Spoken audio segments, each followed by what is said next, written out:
Вартовчане выступают против самокатов в городе. На популярной платформе даже появилась созданная местными жителями петиция с требованием запретить этот вид транспорта. А вот молодые люди, напротив, с нетерпением ждали, когда самокаты вновь появятся на улицах. Между тем, с начала сезона сотрудники ГИБДД привлекли к ответственности уже более 60 нарушителей. О здоровом компромиссе и вообще может ли он быть в этой ситуации, попыталась узнать Регина Гауфе. Электросамокаты на улицах Нижневартовска появились всего 2 года назад. И вот сейчас эти средства индивидуальной мобильности, или сокращенно СИМы, вызывают бурную реакцию. Одни сетуют на их опасность, боятся аварий и травм, требуют запретить. Другие, наоборот, радуются их появлению. Правда, не все правильно понимают, для чего самокаты на самом деле нужны. К сожалению, не все у нас воспринимают это как транспорт. Даже, наверное, большинство это все-таки сейчас в нашем городе воспринимает как развлечение. Но изначально идея нашего сервиса заключается в том, чтобы обеспечить транспортную доступность для населения. Во всем мире средства индивидуальной мобильности, в том числе и самокаты, это устройство последней мили, транспорт последней мили. Добраться из точки А в точку Б максимально экологично, без использования автобусов и машин. Именно в этом и есть изначальная задумка СИМов. Влад и Альбина Щербак – медики из Излучинска и уверенные пользователи электросамокатов. Удобно. Но это, возможно, небезопасно для людей, которые любят погонять. Дело в том, что с которой ты купишь сам, ты можешь снять с него все программные ограничения и ездить 40 км в час. На этих же, которые ты берешь в аренду, ограничение 24 км в час, и это довольно безопасно.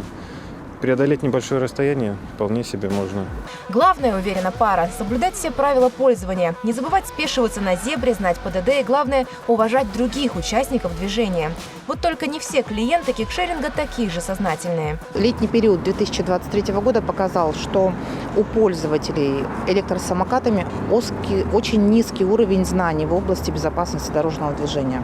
Из 7 дорожно-транспортных происшествий, которые были зафиксированы на дорогах города Нижневартовска в 2023 году, все произошли по причине нарушения ПДД именно лицами, управляющими средствами индивидуальной мобильности. Причем из 7 виновников ДТП 5 несовершеннолетние. В этом году сезон самокатов стартовал 6 мая, и уже к ответственности привлекли более 60 человек. А если данному лицу больше 18 лет, представляется административный материал. Если это несовершеннолетний, от 16 до 18 лет, информация для принятия решения направляется в комиссию по делам несовершеннолетних. Если нарушитель младше 16 лет, примерно алгоритм привлечения к ответственности такой же. Но хотелось бы обратить внимание, что есть еще один из инструментов профилактического воздействия – это постановка на профилактический учет в полицию.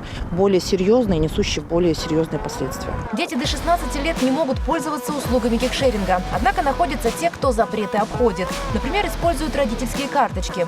Прокатчики стараются блокировать аккаунты нарушителей.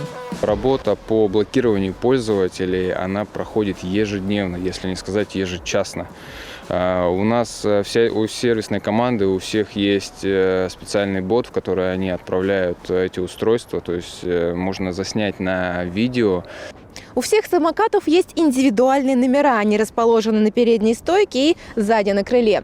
Пожаловаться на нарушителей вартовчане могут и сами. Для этого на фото либо видео должен быть зафиксирован сам факт нарушения и индивидуальный номер самоката. Между тем, медики отмечают, что самый большой поток травм, связанных с самокатами, пришелся на первый год их появления. Электросамокаты, вспышка прошла уже как, наверное, год. Вот первых полгода мы мучились очень сильно. Мы даже писали обращение в администрацию, потому что действительно было стихийное бедствие. То есть у нас за ночь по 5-6 человек самокатчиков было. И там травмы чем-то схожи с мотоциклетными. То есть там вот скорость высокая, защиты никакой. И вот это запрокидывание идет, там всегда черепная травма. То есть ключицы такие очень.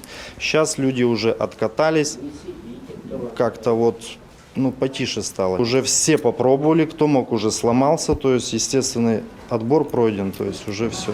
Сейчас госавтоинспекция проводит активную разъяснительную работу с участниками дорожного движения, как детьми, так и родителями. К этой работе подключаются учреждения дополнительного образования и волонтеры. Запланированные рейды, причем совместные, с представителем кикшеринга и инспекторами подразделения по делам несовершеннолетних. Регина Гауф и Евгений Лоскутников специально для программы «Больше, чем новости». Нижневартовск.